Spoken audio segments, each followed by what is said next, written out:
नमस्कार, public news times channel Shimla में आपका स्वागत है। कांग्रेस हाईकमान द्वारा गठित फैक्ट फाइंडिंग कमेटी हिमाचल की चारों लोकसभा सीटों में करारी हार पर मंथन कर रही है। आज कांगड़ा और शिमला संसदीय क्षेत्र के पार्टी प्रत्याशी, विधायक व प्रत्याशी, जिला व ब्लॉक कांग्रेस अध्यक्ष, 1-to-1 फैक्ट फाइंडिंग कमेटी के सदस्य PL पुनिया और रजनी पाटिल के समक्ष हार के कारण गिना रहे हैं। बीते रोज हुई चर्चा के बारे में रजनी पाटिल और PN पुनिया ने बताया कि मंडी और हमीरपुर संसदीय क्षेत्र के नेताओं ने सरकार व संगठन में समन्वय नहीं होने, टिकट आवंटन में देरी, पार्टी नेताओं की अनदेखी, सरकार में एक गुट विशेष के लोगों की ताजपोशी, बेलगाम अफसरशाही, मोदी फैक्टर और राम मंदिर जैसे मुद्दों को हार की वजह बता रहे हैं।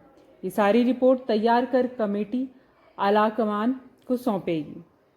वहीं पूर्व मंत्री व वरिष्ठ कांग्रेस नेत्री आशा कुमारी ने कहा कि कांगड़ा चंबा से मजबूत कांग्रेस प्रत्याशी उतारा था। उन्होंने कहा कि दूसरी जगह से प्रत्याशी ना होना कोई बड़ी बात नहीं है। समय रहते अगर प्रत्याशी घोषित हों तो वर्करों को उसका नरेटिव वोट में कन्वर्ट करने का मौका मिलता है। वहीं CPS आशीष बुटेल ने बताया कि लोकसभा में मिली हार पर कहा कि टिकट में देरी भी हार का एक कारण रहा है और भाजपा धन बल से प्रचार में आगे रही है। देश में अब BJP का चक्र टूट रहा है और 400 का नारा फ्लॉप हो रहा है। उन्होंने कहा कि अगली बार केंद्र की सत्ता में कांग्रेस आएगी।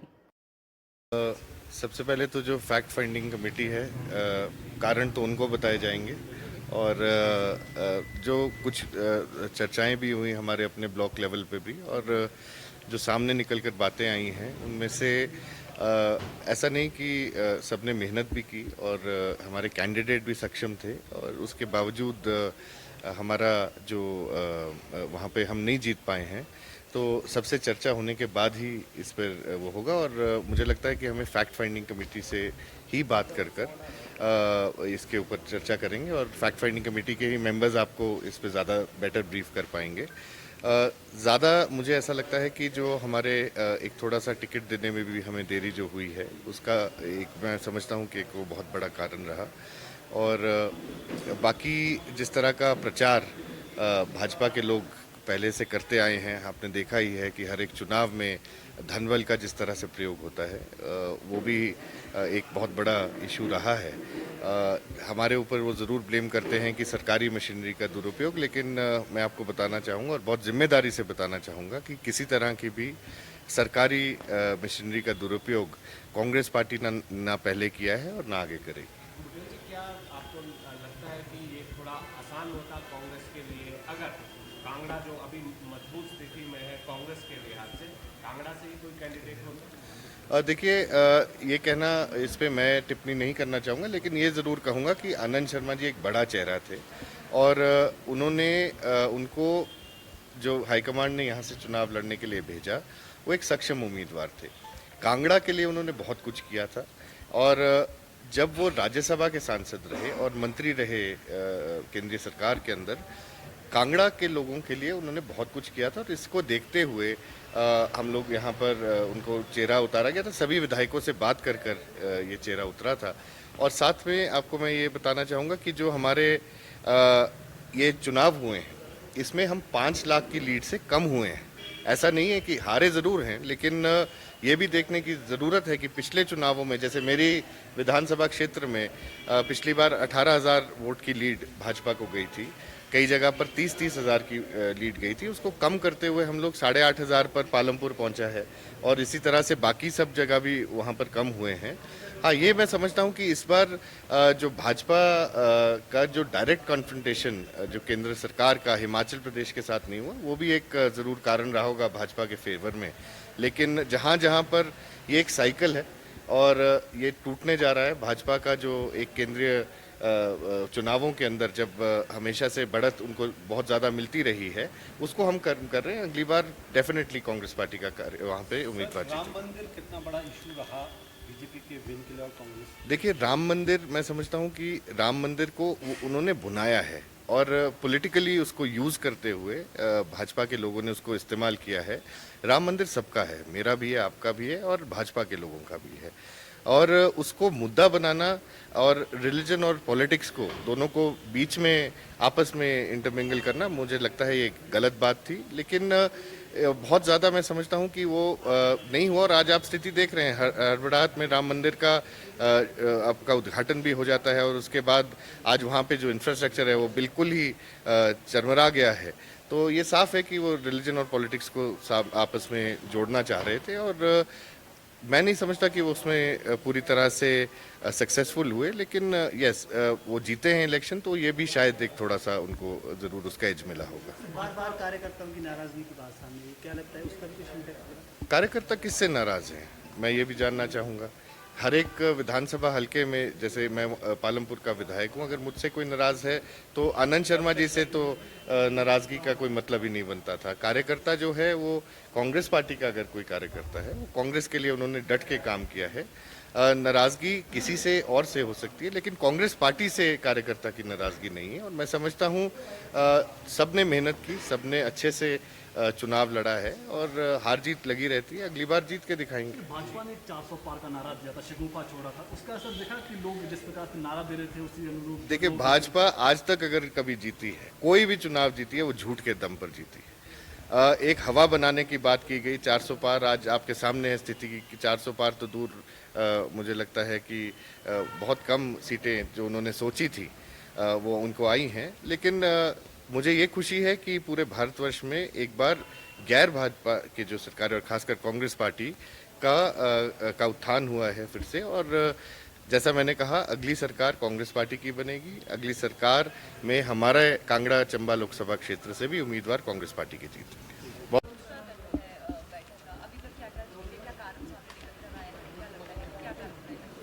सभी लोगों के मन की भावना जानने की कोशिश हम कर रहे हैं और ब्लॉक लेवल तक के सब अध्यक्षों को हम मिल रहे हैं, सबसे बात कर रहे हैं। जो भी कारण है उसको खोज किया जाएगा, जांच की जाएगी और वो सब सर्वेक्षण हम आपके पास सामने बाद में जैसे यथोचित रखेंगे।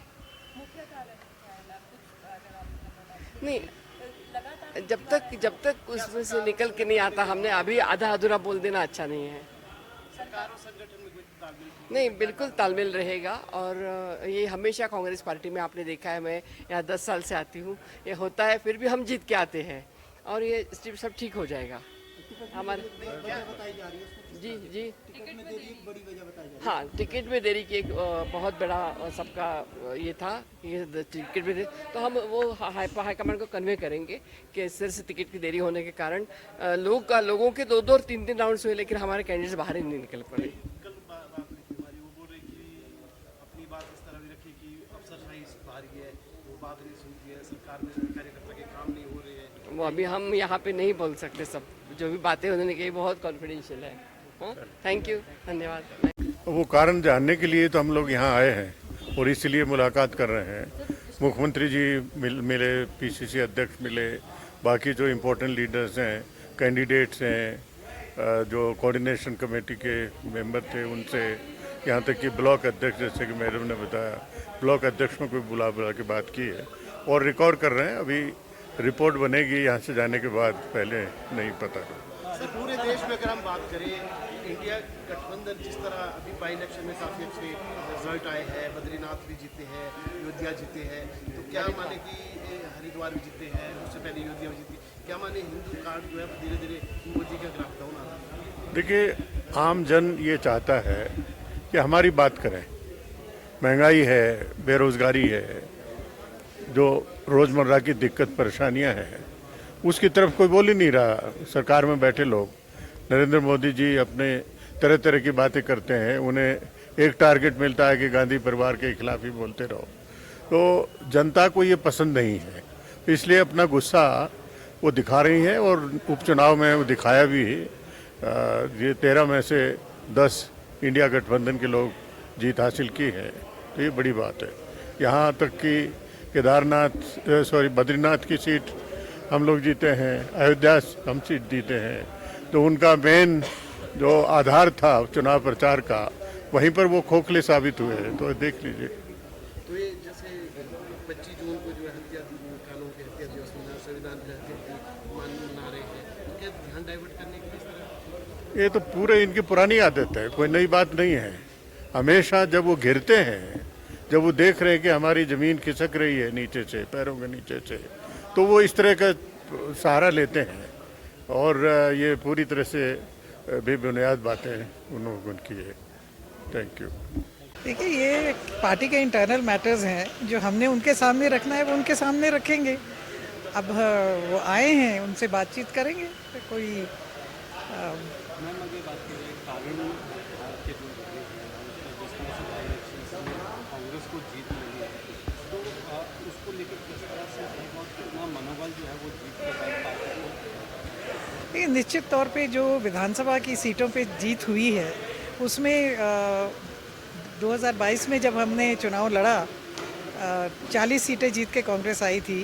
और उसके बाद ये जो 9 विधायकों का 6 ने पहले जो कांग्रेस के थे वो चले गए, फिर 3 जो इंडिपेंडेंट है उन्होंने इस्तीफा दे दिया।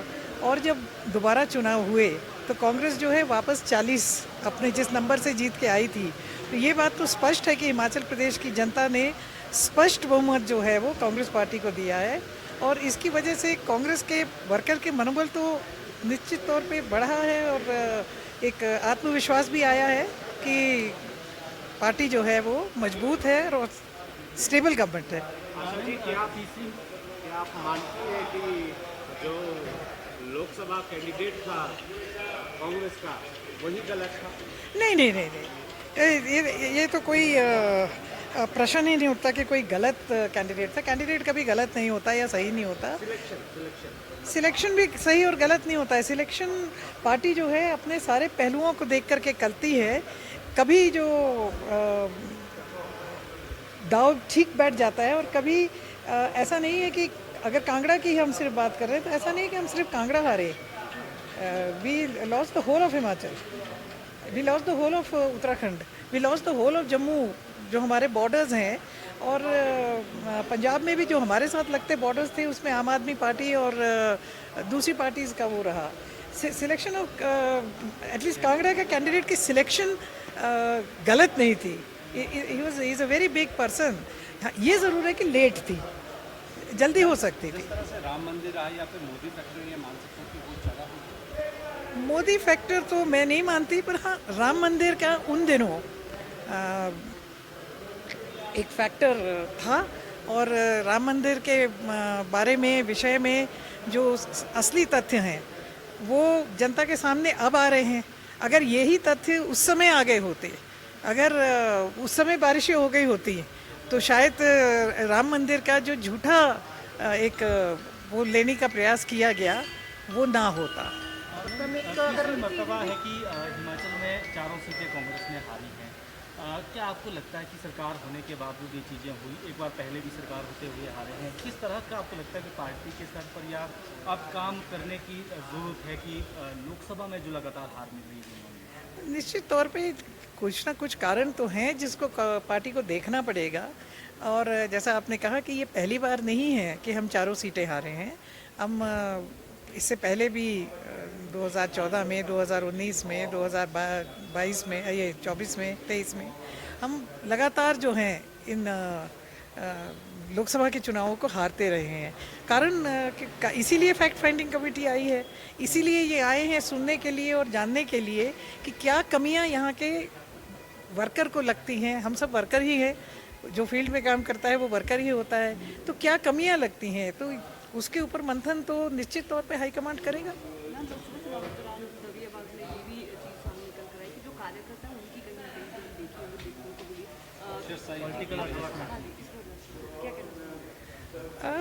मैं हमारे कांगड़ा में मैंने ऐसा नहीं देखा। हमारे कांगड़ा चंबा की सीट में कार्यकर्ता की अनदेखी नहीं, बल्कि मैं कहूँगी कि आनंद शर्मा जी ने बहुत ही दिलेरी से और बहुत ही जिसको कहते हैं कि ज़मीनी स्तर पे जा कर के कार्यकर्ताओं के साथ मिल कर के चुनाव लड़ा। मगर समय कम था, वो एक नैरेटिव तो बना, वो वोट में हम लोग कन्वर्ट नहीं कर पाए। लेकिन ये कहना कि आनंद शर्मा जी ने चुनाव किसी में कोई कमी रही, ऐसा नहीं है। बहुत जो लोकल कैंडिडेट होता है और जो बाहर से कैंडिडेट आता है, तो लोकल कैंडिडेट के पास कुछ एडवांटेज रहती है कंपेयर टू जो बाहर से कैंडिडेट आते हैं। कौन सा बाहर से? पाकिस्तान से आनंद शर्मा जी कहाँ से हैं? हिमाचली है, हिमाचली है। तो क्या मोदी जी क्या बनारस से हैं? नहीं नहीं, ये this is ridiculous question having no answer. ये हमारे चरणजीत सिंह चन्नी जी जो पंजाब के मुख्यमंत्री थे, वो रहने वाले चमकौर साहब रोपड़ के हैं। अभी जलंधर वेस्ट से, जलंधर एमपी सीट से भारी मतों से जीत के आए हैं। ये कोई इशू नहीं रहता है, नहीं रहता है। पर ये ज़रूर है कि अगर समय से वर्कर को पता हो कि हमारा कैंडिडेट ये आएगा, तो जो कैंडिडेट होता है उसका नैरेटिव को वोट में कन्वर्ट करने का समय मिल जाता है। ये है। धन्यवाद। Public news times channel Shimla की ताज़ा खबरों के लिए जुड़े रहें हमारे चैनल के साथ।